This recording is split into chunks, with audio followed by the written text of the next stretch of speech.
natureza, onde a mãe natureza escolheu para morar, dando ao caboclo o que há de mais bonito, desde a terra ao infinito, as estrelas e o luar, e o sol, a chuva e o vento, e o sagrado momento, hora da Ave Maria, ela que nasce, o artista verdadeiro, o chamado violeiro, o segredo da poesia.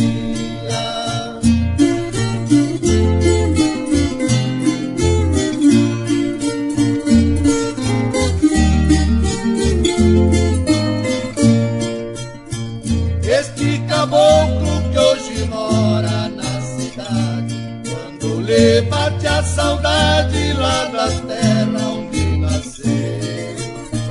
pra recordar encosta o peito um violão, canta uma velha canção que ele mesmo escreveu, canção que fala bem pertinho ao coração. Quem nasceu lá no sertão, ao ouvir sente alegria, porque recorda o ranchinho e o riacho, o queiral cheio de cacho, a balançar com a ventania.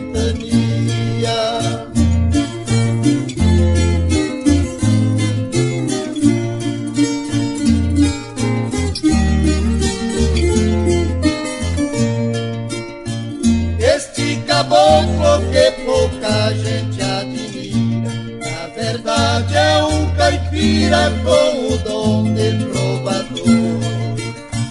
e quando canta tem a voz de seresteiro, mostra ao Brasil inteiro que o caipira tem valor, mostra cantando toda a sua qualidade, apesar da humildade, outro dom que Deus lhe deu.